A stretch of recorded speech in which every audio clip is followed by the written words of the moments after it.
रूस और यूक्रेन की जंग अब एक नए लेवल पर पहुंचने जा रही है क्योंकि शुमाली कोरिया ने एक नए अंदाज से एंट्री दी है और उसके इंतहाई माहिर ड्रोन ऑपरेटर्स जो बड़े पैमाने पर हमला करने की सलाहियत रखते हैं और उनके अंदर बहुत ही गैर मामूली किस्म की वो कारकर्दगी का मुजाहरा कर चुके हैं, उनको अब रूस पहुंचा दिया गया है। और ये 400 की तादाद में जो माहिर स्पेशलाइज्ड ड्रोन ऑपरेटर्स वहां पहुंचे हैं, वो अब यूक्रेन के उन अहदाफ को निशाना बनाएंगे जो इससे पहले निशाना नहीं बन सके थे। और अब एक नए लेवल की तबाही हम यूक्रेन के अंदर देखने जा रहे हैं आने वाले दिनों के अंदर। रूस ने इसकी भरपूर तैयारी कर ली है और इसी के साथ साथ 1000 और भी ख़ास फ़ौजियों पर मुश्तमिल दस्ता पहुंचा है जिसका काम सफाई करना है और रास्ते क्लियर करना है और रूस के फ़ौजियों को यूक्रेन के अंदर तक पहुंचाना है। ये कौन सा दस्ता है और ये क्या काम करेगा, इस हवाले से आज के व्लॉग में बात करेंगे। मेरा नाम अज़हर अली ख़ान है और आप देख रहे हैं आज की बात। शुमाली कोरिया ने जो मुसलसल रूस की मदद कर रहा है यूक्रेन के ख़िलाफ़ जंग में, पहले अपने बैलिस्टिक मिसाइल्स दिए उसने, उसके बाद अपने फ़ौजी देना शुरू किए और उसके बाद मिसाइल यूनिट देना शुरू किया और उसके बाद अब उसने अपने तकरीबन 8500 फ़ौजियों की ताज़ा डिप्लॉयमेंट मुकम्मल कर ली है। और उन 8500 फ़ौजियों में वो 400 ड्रोन ऑपरेटर्स भी हैं जो बहुत ही स्पेशलाइज्ड काम करते हैं, बहुत ही माहिराना अंदाज में हमले करने की सलाहियत रखते हैं और अपने आप को मनवा चुके हैं मैदान जंग के अंदर। और अब वो रूस में बैठकर यूक्रेन के उन अहदाफ को निशाना बनाएंगे जो इससे पहले उमूमी तौर पे निशाना नहीं बनाए गए थे। और अब वो ताक ताक कर वहाँ पर हमले करेंगे और एक नए लेवल की ड्रोन वॉरफेयर के अंदर वो एक अहम किरदार अदा करेंगे।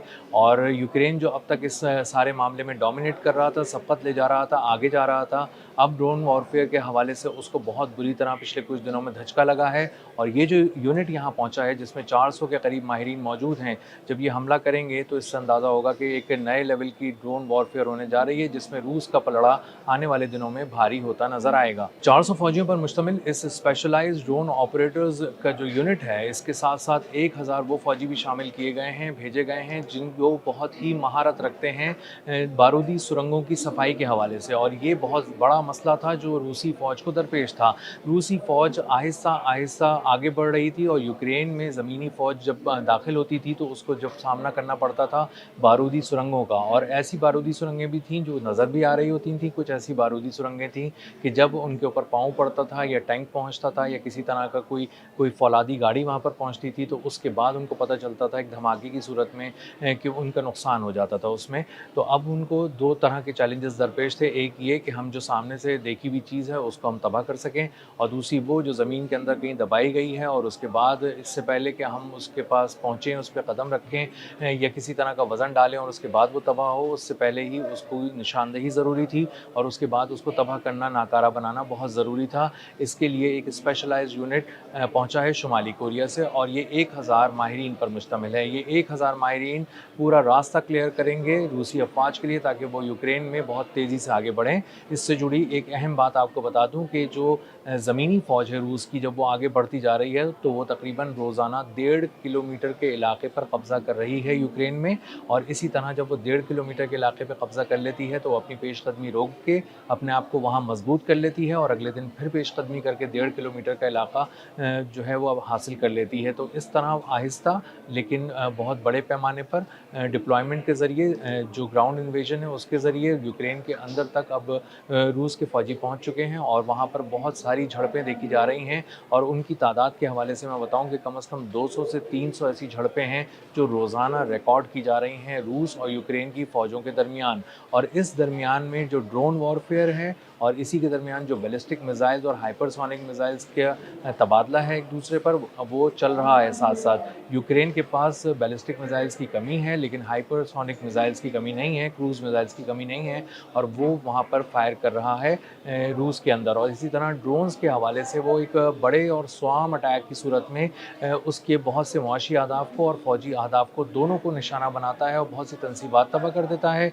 इसी तरह वो बहुत सारी ऐसी जगहें जो बहुत बड़े बड़े बिजनेसेस के ऑफिसेज हैं, वेयर हाउसेज हैं, बड़ी बड़ी फैसिलिटीज़ हैं स्टोरेज की, उनको भी निशाना बनाता है और वहाँ पर बड़े पैमाने पर तबाही फैलाता है। तो जो तबाही का स्केल है रूस के अंदर वो बहुत ज़्यादा रिकॉर्ड किया जा रहा है क्योंकि वहाँ बहुत ज़्यादा बड़े पैमाने पर यूक्रेन की जानिब से हमला किया जा रहा है। तो अब अगर इस ड्रोन वॉरफेयर में यूक्रेन को हराना है तो रूस को कोई गैर मामूली किस्म का एक हमला प्लान करना था और उसके लिए माहिरीन की एक पूरी टीम दरकार थी। और इसीलिए शुमाली कोरिया ने अपने 400 इंतहाई माहिर जो ड्रोन ऑपरेटर्स हैं उनका एक पूरा यूनिट वहाँ भेज दिया है। तो अब एक तरफ बैलिस्टिक मिसाइल यूनिट पहले से मौजूद है, उस यूनिट के पास हवासुंग 11C KN-30 मिसाइल्स भी हैं। इसी के साथ साथ उसके पास KN-23 और KN-24 बैलिस्टिक मिसाइल्स भी हैं और इनका आप अंदाज़ा लगाएं कि ये तकरीबन 410 किलोमीटर से लेकर 500 किलोमीटर तक मार करते हैं, बहुत ही वाज़े तौर पे हदफ को देखकर। उसके बाद जब इन पे फायर किया जाता है तो ये अपने हदफ को कामयाबी से निशाना बनाते हैं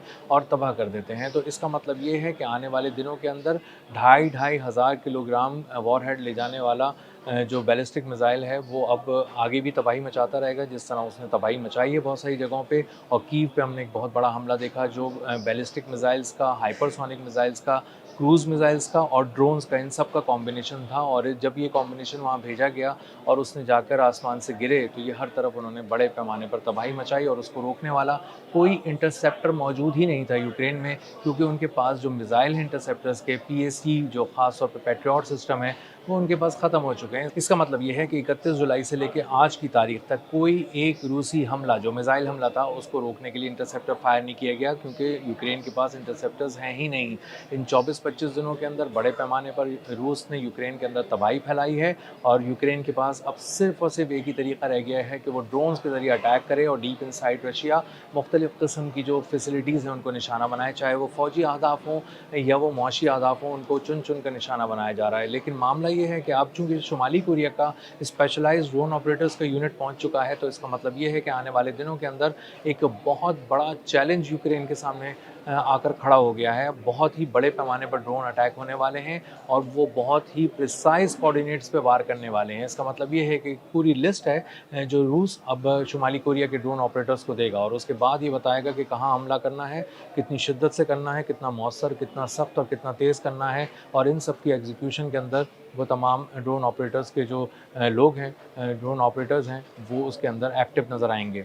इसी तरह शुमाली कोरिया की जानिब से बैलिस्टिक मिसाइल की एक खेप रूस पहुंच रही है और ये तकरीबन इनके पहुंचने के बाद तादाद 120 हो जाएगी, जो डिलीवर की जानी थी शुमाली कोरिया की जानिब से रूस को। और उसके बाद उन्हीं का मिसाइल यूनिट जो शुमाली कोरिया के फ़ौजी वहाँ पर तैनात किए गए हैं, वही बैलिस्टिक मिसाइल दाग रहे हैं यूक्रेन की तरफ और वो अब आने वाले दिनों के अंदर बैलिस्टिक मिसाइल के भी बहुत बड़े हमले करेंगे। तो एक स्वाम अटैक होगा, एक बड़ा अटैक होगा, एक मुख्तलिफ ज़ावियों से वार किए जाएंगे, मुख्तलिफ अंदाज से नए अहदाफ को निशाना बनाया जाएगा। वो मुआशी अहदाफ भी होंगे, फ़ौजी अहदाफ भी होंगे। उसमें ड्रोन्स अब एक नुमायाँ किरदार अदा करेंगे रूस की जानिब से। और इसी तरह जो बैलिस्टिक मिसाइल्स हैं उसके लिए एक स्पेशलाइज्ड यूनिट बैलिस्टिक मिसाइल दागता रहेगा। इसका मतलब ये है कि मिसाइल्स की भी कमी नहीं है, अब रूस के पास ड्रोन्स की भी कमी नहीं है। अब जिस वॉरफेयर के अंदर ये बहुत ही बुरी तरह चैलेंजेस का सामना कर रहा था रूस, अब वो एक के बदले दो का जवाब देगा। और इसका मतलब ये है कि आने वाले दिनों के अंदर यूक्रेन को बहुत सख्तियाँ उठानी पड़ेंगी और इसी के साथ साथ यूरोप को भी पैगाम जाता रहेगा कि हम बुरी तरह तोड़ रहे हैं यूक्रेन को,